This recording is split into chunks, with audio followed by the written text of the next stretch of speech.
अस्सलाम वालेकुम। मेरा नाम है मोहम्मद मोनिस। पिछली वीडियो में हमने देखा था कि किस तरह से हम Jamia Millia Islamia BA honours Arabic की तैयारी कर सकते हैं और इसके दो पार्ट हमने बनाए थे, ऑब्जेक्टिव और सब्जेक्टिव। दोनों के लिए अलग से आपको बताया था कि किस तरह से सब्जेक्टिव के अंदर 7 क्वेश्चंस किए जाते हैं और उन 7 क्वेश्चंस के ज़रिए से आपको आपकी अरबिक को परखा जाता है और ऑब्जेक्टिव के अंदर किस तरह से 40 क्वेश्चंस एमसीक्यूज़ बेस होते हैं। तो आज हम उसके लिए एक पेपर सॉल्व कर रहे हैं ऑब्जेक्टिव पार्ट के लिए, ठीक है?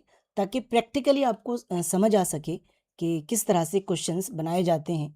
और ये पेपर जो है, इसका कोड जो होता है B01, ठीक है? अरबिक के लिए B01 इसका कोड होता है। 2025-26 का ये था, यानी लास्ट ईयर जिन बच्चों ने एग्ज़ाम दिया है, तो उनके लिए कह लीजिए ये पेपर था और काफ़ी आसान ये पेपर आया था। कभी-कभी वही पेपर मुश्किल कर देते हैं और पिछले साल उन्होंने थोड़ा-सा आसान पूछा था। तो आपको किस तरह से एनालाइज़ करना है, मैंने आपको बताया था कि आपको प्रीवियस ईयर के क्वेश्चंस पेपर को पढ़ कर के एनालाइज़ करना है कि किस तरह से चीज़ें वो देते हैं और उन्हीं से आपको क्वेश्चंस निकाल कर के अपनी तैयारी को जारी रखना है। तो सबसे पहले यहाँ पर क्वेश्चंस आपका यहाँ पर है कि the hottest planet in our solar system, के सोलर सिस्टम में सबसे हॉटेस्ट प्लैनेट कौन है? तो यहाँ पर वेनस है, ठीक है? तो इससे समझ में आता है कि सोलर सिस्टम जो भी हैं, ठीक है, उनके बारे में आपको पढ़ना है, उसके बारे में देखना है कि कौन सबसे छोटा है, कौन सबसे बड़ा है, कौन सबसे ठंडा है, कौन सबसे गर्म है यहाँ पर, ठीक है, कौन पृथ्वी से ज़्यादा करीब है। तो ये सारी चीज़ें आपको देखना है। तो इस तरीके से आपको चीज़ें और निकालना है प्रीवियस ईयर के क्वेश्चन पेपर से। उसके बाद आपका अगला क्वेश्चन है कि the Thomas cup is associated with, कि थॉमस कप किसके अंदर ये है, ठीक है, किस किस खेल से ये जुड़ा हुआ है? तो यहाँ पर क्रिकेट से जुड़ा हुआ है थॉमस कप। तो यहाँ पर आपसे समझ में आ जाता है कि अलग-अलग जो गेम है, क्रिकेट हो, हॉकी हो, टेनिस हो, बैडमिंटन हो, ठीक है? इसके अलावा दूसरे जो गेम्स हैं, तो उनके अंदर जो कप्स दिए जाते हैं, जो अवार्ड्स दिए जाते हैं, जो शील्ड्स होती हैं, उनके बारे में आपको मालूम होना चाहिए कि किस गेम के अंदर कौन-सी शील्ड दी जाती है, कौन से उसके कप्स उसके किस गेम से जुड़े हुए हैं। अगला आपका यहाँ पर क्वेश्चन है, the capital of India before new Delhi. New Delhi से पहले इंडिया की कैपिटल कोलकाता थी, ठीक है? न्यू दिल्ली से पहले कोलकाता इसकी कैपिटल थी। तो गोया कि इंडिया के बारे में जो बेसिक नॉलेज है कि इंडिया कब आज़ाद हुआ, ठीक है? और कब तक कह लीजिए यहाँ पर अंग्रेज़ों ने यहाँ पर राज किया, किस तरीके से चीज़ें रहीं, तो ये चीज़ें देखना है। इंडिया के अलग-अलग नेम हैं, जगह हैं, चीज़ें हैं, तो इनको आपको देखना है। तो इसी में से एक सवाल था कि इंडिया की जो कैपिटल है न्यू दिल्ली, तो उससे पहले कौन-सी कह लीजिए कैपिटल यहाँ पर थी, तो कोलकाता थी। उसके बाद अगला आपका क्वेश्चन है, the golden temple of the Sikh is located in. Golden temple कहाँ पर है? तो ये आपका अमृतसर के अंदर है। तो यहाँ से आपको समझ में आता है कि जो कह लीजिए फेमस कह लीजिए मोनूमेंट्स हैं, तो और फेमस इमारतें हैं, फेमस जगह हैं, ठीक है, वो किन किन जगहों पर लोकेटेड हैं। कुछ आपको दिल्ली के अंदर मिलेंगी, कुछ आगरा के अंदर मिलेंगी, ठीक है, कुछ कह लीजिए आपको मुंबई के अंदर मिलेंगी, कुछ कह लीजिए कोलकाता के अंदर, कुछ कह लीजिए अलग-अलग जगहों के अंदर आपको मिलेंगी, लखनऊ के अंदर। तो इस तरह से जहाँ जो भी इमारतें हैं, ठीक है, उनको आप देखें और जो फ़ेमस प्लेसेस हैं, तो यहाँ से आप निकाल सकते हैं फ़ेमस प्लेसेस ऑफ इंडिया, ठीक है? तो आपको वहाँ पर पूरा मिल जाएगा।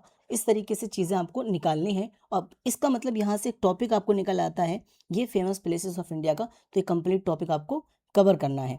उसके बाद है द हेडक्वार्टर ऑफ डब्ल्यूएचओ, ठीक है? डब्ल्यूएचओ जो हेल्थ के लिए है, ठीक है? तो ऑर्गेनाइज़ेशन है डब्ल्यूएचओ, ठीक है? तो इसका हेडक्वार्टर क्या है? तो आपको पता है कि इंटरनेशनल लेवल पे बहुत सारी कह लीजिए ऑर्गेनाइजेशन है, ठीक है? उन ऑर्गेनाइजेशन की कभी-कभी वो एब्रिविएशन पूछ लेते हैं, ठीक है? कभी-कभी वो कह लीजिए उनके हेडक्वार्टर्स पूछ लेते हैं आपसे, ठीक है? और कभी-कभी आपसे पूछ लेते हैं कि कौन उनका हेड है। ये सब चीज़ें ख़ास तौर से हेडक्वार्टर आप ज़हन में रखें, एब्रिविएशन उनकी ज़हन में रखें। तो डब्ल्यूएचओ हो गया, डब्ल्यूटीओ हो गया, वर्ल्ड बैंक हो गया, इनके हेडक्वार्टर्स कहाँ पर हैं, ये सब चीज़ें आपको हो जाके यहाँ से आपको निकल आता है कि जो इंटरनेशनल लेवल पे जो कह लीजिए ऑर्गेनाइजेशन है, इंडिया के अंदर जो ये इंटरनेशनल लेवल की ऑर्गेनाइजेशन होगी और ख़ुद इंडिया के अंदर बहुत सारी ऑर्गेनाइजेशन है, तो उनकी एब्रिविएशंस आपको मालूम होना चाहिए, उनके हेडक्वार्टर आपको मालूम होना चाहिए। वो क्या उनके कह लीजिए कहाँ पर है, किसके अंडर में वो कंपनीज़ वगैरह हैं, वो आपको मालूम होना चाहिए। उसके बाद आपका है अगला क्वेश्चन, द डंडी मार्च इन 1930, ठीक है, वॉज लेड बाय, किसके ज़रिए से डंडी मार्च ये जो मूवमेंट थी, ठीक है, वो चलाई गई? तो यहाँ पर आप जानते हैं कि महात्मा गांधी के ज़रिए से ये मूवमेंट चलाई गई।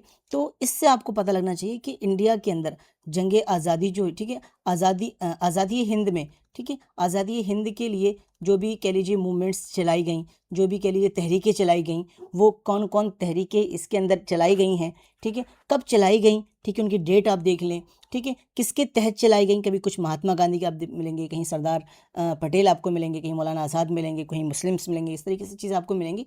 तो वो आप देखें किन किन के ज़रिए से वो चलाई गई, कब चलाई गई, ठीक है, किस डेट में चलाई गई। तो डेट तो कम पूछते हैं, बट डेट भी आप उसको जहन में रखें, ठीक है। तो यहाँ पर ये है कि डंडी मार्च किसके ज़रिए से चलाई गई, ठीक है, ये मूवमेंट। अगला क्वेश्चन आपका है कि the first Mughal emperor of India was, India का पहला मुगल एम्परर कौन था? तो यहाँ पर आप देखेंगे कि पहला मुगल एम्परर आपका अकबर था, ठीक है। तो इससे आपको पता चल जाता है कि मुगल एम्पायर के बारे में आपको पता लगाना है, उनके बारे में पढ़ना है, उसके जितने भी कह लीजिए एम्परर्स आए उनके बारे में देखना है, और उनके दौर में जो जो काम हुए, ठीक है, जो इमारतें बनाई गई, ठीक है, जो बुक्स लिखी गई, ठीक है, वो सारी चीज़ें आपको इसके अंदर कवर करना है।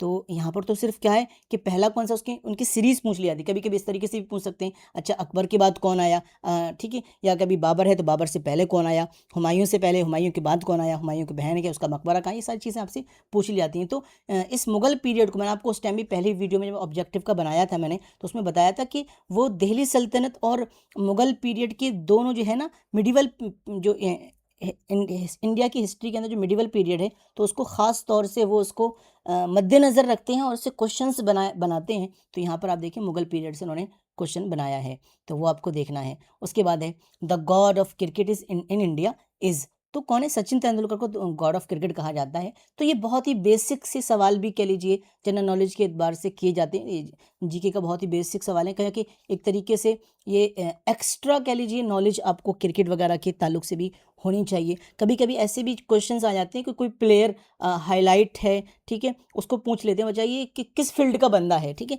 नाम ले लेते हैं। तो कुछ लोग ऐसे होते हैं जो बिल्कुल ही क्रिकेट नहीं देखते हैं वगैरह नहीं देखते हैं, तो उन्हें मालूम नहीं चलता है। तो इस तरह से इन चीज़ों से भी अवेयर हैं आप।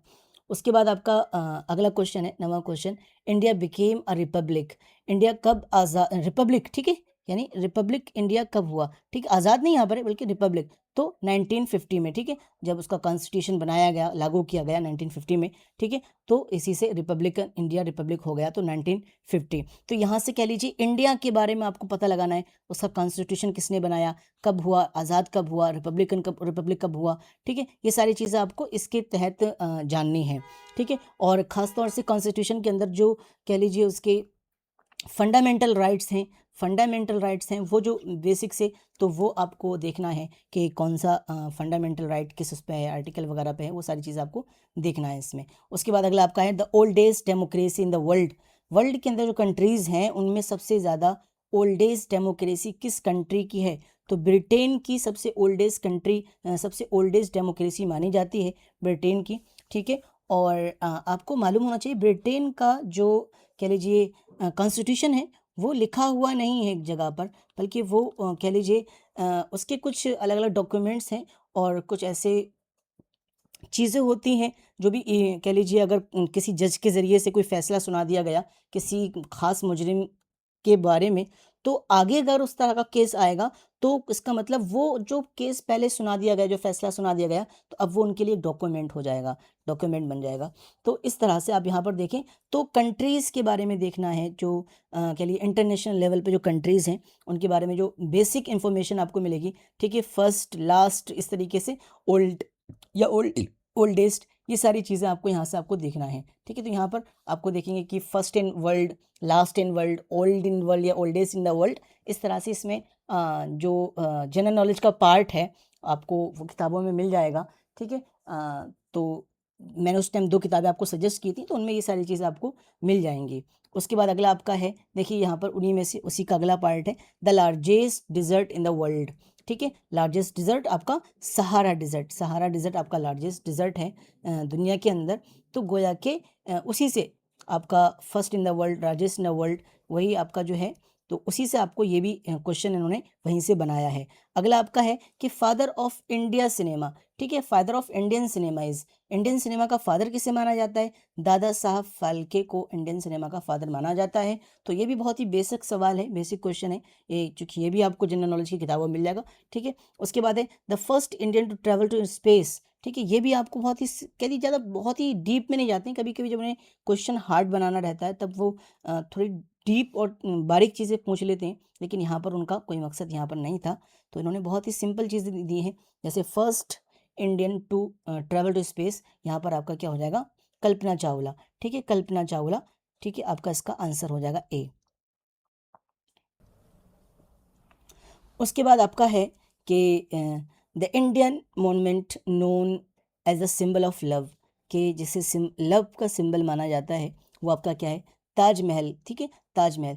तो अलग अलग कह लीजिए जो इमारतें हैं, अलग अलग सिंबल्स जो होते हैं, ठीक है, वो यहाँ से आपको टॉपिक निकाल लेना है कि कौन सा सिंबल किसके लिए होता है, किस इमारत को माना जाता है, या कौन सी सिटी को क्या कहा जाता है, उसके सिंबल क्या हैं, वो सारी चीज़ें, या इंडिया की जो सिंबल्स हैं वो आपको देखना है। तो ये सारी चीज़ें आपको वहाँ से मिल जाएंगी। तो इस तरह से आपको टॉपिक निकालना है और उनको कह लीजिए एक तरह से उनकी तरतीब बना लेना। अच्छा, ये चीज़ें मुझे कवर करनी है और एक एक चीज़ कवर करती जाइए, उस पर टिक लगाती जाइए। तो इस तरीके से आप प्रीवियस ईयर के क्वेश्चन पेपर को देख करके एनालाइज करना है आपको, और इस तरह से अपनी तैयारी कर सकते हैं।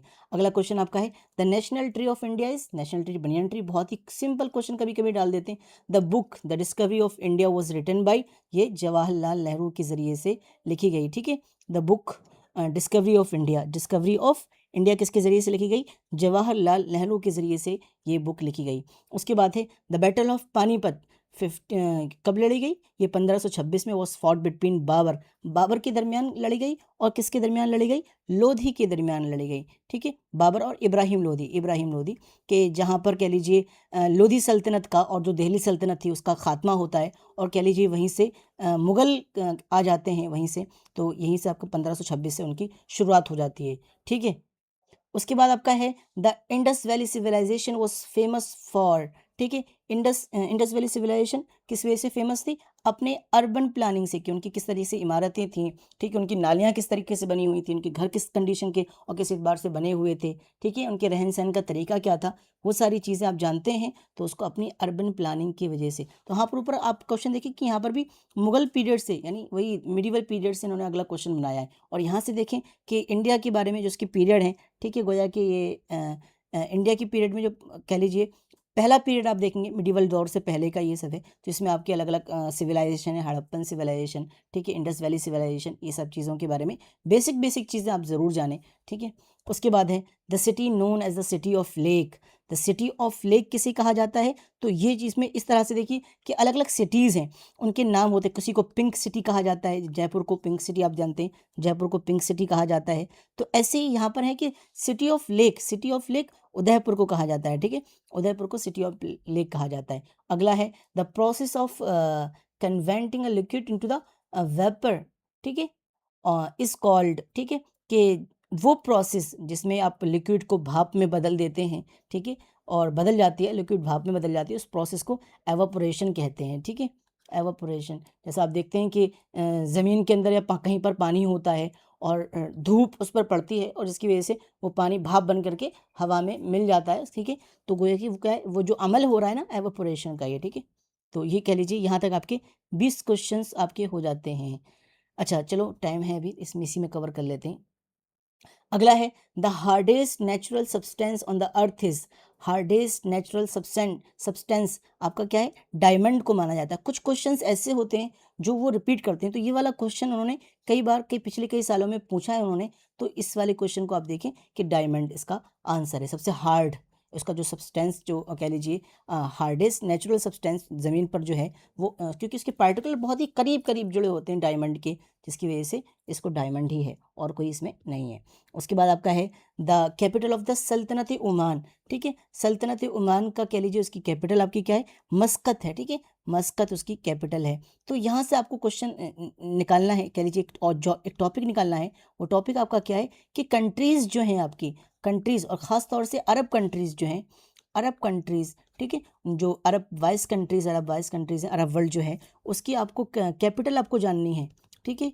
उनकी करेंसी आपको जाननी है, ठीक है, करेंसी आपको जाननी है। इसी तरीके से कैपिटल होगी, करेंसी होगी, और कह लीजिए ये 2 चीज़ें ख़ास तौर से आपको ज़हन में रखना है, और उनकी ख़ास सिटीज़ जो हैं, ठीक है, मशहूर सिटी अगर किसी कंट्रीज़ की जो कुछ हर एक कंट्री की, कह लीजिए इन 22 कंट्रीज़ में हर एक कंट्री की मशहूर सिटीज़ जो हैं वो आपके ज़हन में होना चाहिए। मैंने पिछली वीडियो में बताया था, एक सवाल ज़रूर ऐसा करते हैं कि किसी अरब कंट्री की किसी ख़ास मशहूर सिटी के बारे में वो पूछ लेते हैं कि अच्छा ये सिटी किस अरब कंट्री के अंदर है। उसके बाद है the currency of Morocco is, Morocco की करेंसी आपकी क्या है? रियाल है, ठीक है। नहीं, नहीं, मोरक्को की करेंसी रियाल, हाँ, अच्छा हाँ, रियाल है। मोरक्को की करेंसी क्या है आपकी? रियाल है। अच्छा, यहाँ पर इसकी जो करेंसी है वो रियाल नहीं बल्कि दिरहम है, दिरहम है। मुझे शक ही हो रहा था इस पे, तो दिरहम है, ठीक है। तो मोरक्को की करेंसी दिरहम है। तो मैंने कहा देखो ये भी अरब वर्ल्ड में आता है, ठीक है, जो 22 कंट्रीज़ हैं अरब वर्ल्ड की, तो ये अफ्रीकन कंट्रीज़ के अंदर आपको मोरक्को आपको मिलेगा, अफ्रीकन कंट्रीज़ के अंदर आपको मिलेगा। तो गोया कि तो यहाँ पर जो अरब वर्ल्ड की 22 कंट्रीज़ हैं उनमें से 12 कंट्री आपकी कहाँ की हैं? एशिया की 12 कंट्री हैं, ठीक है, एशिया की 12 कंट्रीज़ हो जाती हैं, और 10 कंट्रीज़ आपकी अफ्रीकन कंट्रीज़ होती हैं, अफ्रीका की 10 कंट्रीज़ हैं, ठीक है। तो इन 10 के और इन दो टोटल जो 22 कंट्रीज़ हैं इनकी कैपिटल मैंने कहा, आपको करेंसी जानना है, कैपिटल जानना है, ठीक है, और कह लीजिए इनके बारे में आपको बेसिक इन्फॉर्मेशन ज़रूर होना चाहिए। इनका पूरा मुकम्मल नाम क्या है, ठीक है? अल ममलका अल अरबिया अस सऊदिया, ये इसका पूरा नाम है, नॉर्मल सऊदिया नहीं है इसका, तो अल ममलका अल अरबिया अस सऊदिया। तो इस तरह से उनके मुकम्मल जो नाम है, हर एक कंट्री का अलग अलग मुकम्मल नाम है, वो आपको मालूम होना चाहिए। तो ये देखिए कि वहीं से क्वेश्चन कर लिया उन्होंने। The head quarter of the Arab league का हेड क्वार्टर काहिरा में है, ठीक है। ये मशहूर क्वेश्चन है, हर साल इस सवाल को करते हैं। तो कुछ सवालात उनके ऐसे रहते हैं जो वो हर साल रिपीट करते हैं, तो उन्हीं रिपीटेड क्वेश्चंस में ये क्वेश्चन आता है। Which of the following countries not in Asia, कौन सी ऐसी कंट्री है जो एशिया में नहीं आती है? इजिप्ट नहीं आती। इजिप्ट किस में आता है? अफ्रीकन कंट्रीज में आती है, ठीक है। इजिप्ट अफ्रीकन कंट्रीज में आता है, ठीक है। उसके बाद आपका क्या है? The Arabic word for safety, लफ्ज़ जो सेफ्टी है इंग्लिश के अंदर, उसमें उसके लिए जो अरबिक वर्ड इस्तेमाल किया जाता है कि अमान, सलामा, खैर, आफिया, तो उसमें अमानुन जो है, ठीक है, वो लफ्ज़ सेफ्टी के लिए इस्तेमाल किया। कहते हैं ना किसी को अमान दे दी गई, ठीक है ना, इसको सेफ्टी दे दी गई, ठीक है, तो ये सेफ्टी के लिए अमान, लफ्ज़ अमान इस्तेमाल किया जाता है। तो यहाँ पर देखिए कि कुछ आपको टर्म या कह लीजिए बेसिक ट्रांसलेशन, जो बेसिक ट्रांसलेशन है तो वो आपको मालूम होना चाहिए, ठीक है। वर्ड्स का बेसिक ट्रांसलेशन आपको मालूम होना चाहिए, क्योंकि यहाँ भी ज़रूरत पड़ती है, कभी कभी यहाँ पूछ लेते हैं, और कभी कभी वो उसमें तो पूछते हैं ट्रांसलेशन में, तो ट्रांसलेशन पूछेंगे 10 नंबर का जो आता है आपका सब्जेक्टिव में। अगला आपका है the number of the player in hockey are, hockey के अंदर जो प्लेयर्स हैं, ठीक है, वो कह लीजिए उनका कह लीजिए उसके अंदर कितने प्लेयर्स होते हैं? सिंपल सी बात है, क्रिकेट के अंदर जिस तरीके से 11 होते हैं, तो यहाँ पर भी आपके 11 हैं, हॉकी के अंदर 11 हैं, क्रिकेट के अंदर 11 हैं, और इसी तरीके से फुटबॉल के अंदर 11 होते हैं। तो ये सारे प्लेयर हैं। अगला क्वेश्चन आपका है the UN security council permanent member are, के यूएन सिक्योरिटी काउंसिल के परमानेंट मेंबर कौन है? कितने हैं? ठीक है, 5 हैं, 7 हैं, 15 हैं, कह लीजिए या 198 है, नहीं, 5 उसके परमानेंट मेंबर आपके उसको यूएन सिक्योरिटी काउंसिल के हैं, ठीक है। बाकी 10 मेंबर ऐसे होते हैं, ठीक है, जो बदलते रहते हैं। टोटल टोटल जो उसके मेंबर हैं, ठीक है, यूएन सिक्योरिटी काउंसिल के 15 मेंबर होते हैं, जिसमें से 5 आपके परमानेंट होते हैं, 10 जो होते हैं, ठीक है, गालिबन वो हर 2 साल में वो चेंज होते रहते हैं। हर 2 साल के बाद वो दूसरी कंट्रीज़ कह लीजिए आ जाती हैं। लेकिन ये जो 5 कंट्रीज़ हैं, ठीक है, जिसमें आपका फ्रांस आता है, यूएसए आता है, यूके आता है, चाइना आता है, और शायद रशिया आता है, ठीक है, ये 5 कंट्रीज़ हैं। तो ये 5 कंट्रीज़ हैं जो कह लीजिए परमानेंट कंट्रीज़ हैं, ये बदलती नहीं हैं, बल्कि इसके अलावा जो होती हैं वो चेंज हो जाती हैं। उसके बाद है बहुत ही सिंपल क्वेश्चन, द लॉन्गेस्ट, तो यहाँ पर आप देखें कि यूएन के बारे में आपको जानना है। यूएन की कह लीजिए जनरल सेक्रेटरी कौन है? यूएन को कब फाउंड किया गया? 1945 में इसको फाउंड किया गया। एंटोनियो गटरस इसके कह लीजिए जनरल सेक्रेटरी हैं, सेक्रेटरी जनरल एंटोनियो गटरस, ठीक है। इसके अंदर कह लीजिए इसके कितने ऑर्गन हैं? आपके 6 ऑर्गन इसके हैं। हर एक ऑर्गन का काम क्या है? उसके काम होगा, हर एक के कितने मेंबर हैं, ठीक है। तो वो सारी चीज़ें आपको यहाँ पर मालूम होना चाहिए, ठीक है। उसके बाद है कब इसको किसकी वजह से किसके बाद फाउंड किया गया, आपको मालूम होना चाहिए। उससे पहले लीग ऑफ नेशन के नाम से एक थी ऑर्गेनाइजेशन, लेकिन जो कह लीजिए इतने अच्छे से काम नहीं कर रही थी, जिसकी वजह से उसको हटा करके ये यूएन बनाई गई। ठीक है,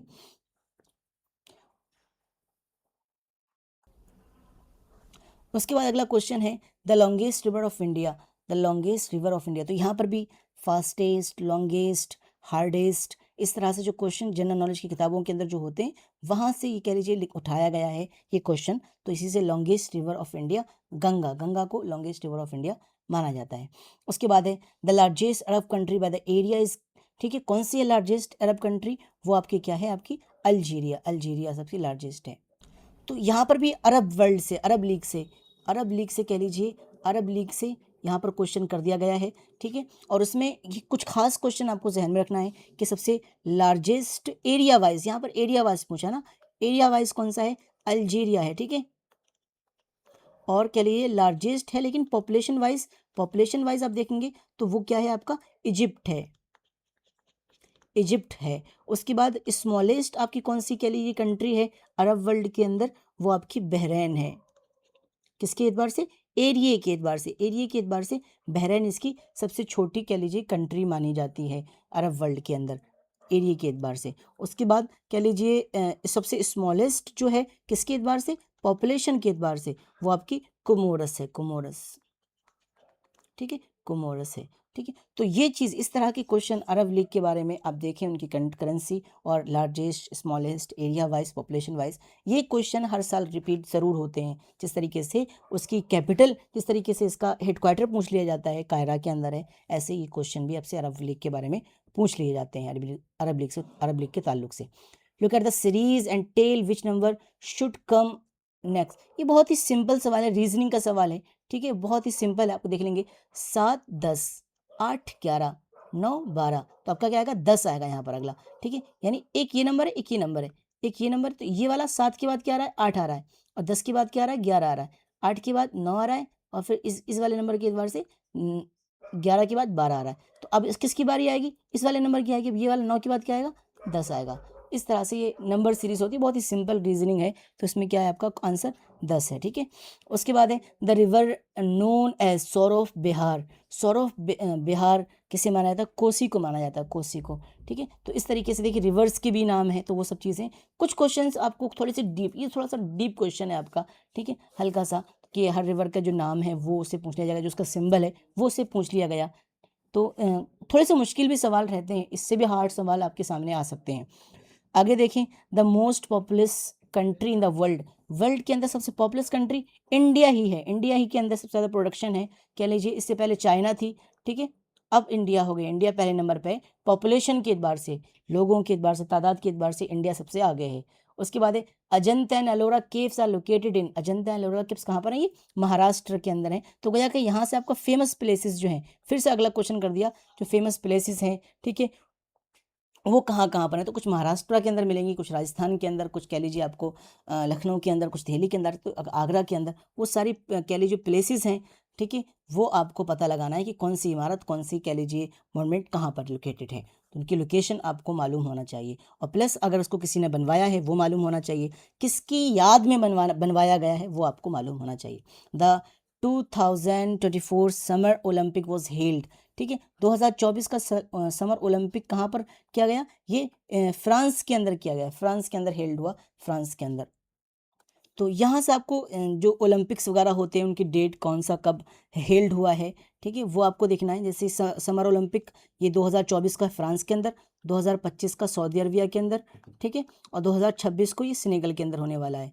ठीक है, तो कोई भी कह लीजिए ऑर्गेनाइजेशन है, ठीक है, या उसका समिट है, ठीक है, समिट है, तो G7 हो गया, G7 का समिट है, या G20 है, ठीक है, उनके समिट जो पास्ट में कह लीजिए कुछ खास मालूम कि आगे 2026 में कहाँ होने वाले हैं, 2024 में कहाँ हुए थे, 2025 में कहाँ हुए थे, ठीक है, या इसी साल कहाँ होने वाले हैं, या अगले साल 2027 में कहाँ होने वाले हैं। ये कुछ 2-3 साल के आपको कह लीजिए समिट, उनकी लोकेशन जहाँ भी होगी या जहाँ हो चुकी है, वो उनकी डेट आपको मालूम होना चाहिए। अगला आपका है the national animal of India. India का नेशनल एनिमल कौन है? तो रॉयल बंगाल टाइगर। ये नेशनल एनिमल है। तो गोया कि इंडिया के जो सिंबल हैं, ठीक है, national flower, national animal, national bird, national करिए फ्रूट, नेशनल आपकी नेशनल स्वीट जो उसकी मिठाई है वो सारी चीज़ें आपको मालूम होना चाहिए। उसके बाद है the city known as the Silicon Valley of India. Silicon Valley of India, Silicon Valley of India Bangalore को माना जाता है, बेंगलोर को, ठीक है, सिलिकॉन वैली ऑफ इंडिया। तो इस तरह से भी क्वेश्चन कह रही है। यहाँ पे भी देखिए जो सिटीज़ हैं उनके अलग अलग नाम हैं, ठीक है, तो उन सिटीज़ के जो जिस सिटी को जिस नाम से पुकारा जाता है या उसके लिए जो बोला जाता है वो आपको मालूम होना चाहिए। The national song of India Vande Mataram was composed bye, किसके ज़रिए से कंपोज किया गया था? बंकिम चंद्र चटर्जी के ज़रिए से ये कंपोज़ किया गया। तो इस तरह से जितने भी कह लीजिए तराना हो गया, तराना हिंदी हो गया, ठीक है, या इस तरीके से जो जनगण मनगण है वो सब चीज़ें किसके ज़रिए से लिखा गया, किसके ज़रिए से कंपोज़ किया गया, ठीक है, ये सारी चीज़ें आपको मालूम होना चाहिए, ठीक है, ये भी इंडिया से रिलेटेड है। उसके बाद आप क्या, the battle of the Plassey, history में फिर से पहुंच गए, ठीक है, मिडिवल हिस्ट्री में आपसे 1757, ठीक है, was fought between the British, ठीक है, ब्रिटिश के दरमियान लड़ी गई 1757 वाली जंग, जब आज़ादी जंग, जो अलग अलग जंगें हुई हैं, ठीक है, अलग अलग जो मूवमेंट चलाई गई हैं या ब्रिटिश और अंग्रेज़ों से जो लड़ाई हुई है, ठीक है, वो आपको मालूम होना चाहिए कब कब हुई। 1857 की जंग आपको मालूम होना चाहिए। 1757 की मशहूर जंग है, यहीं से कह लीजिए शुरुआत हो जाती है, तहरीकें चलाई जाती हैं यहीं से 1757 से ही।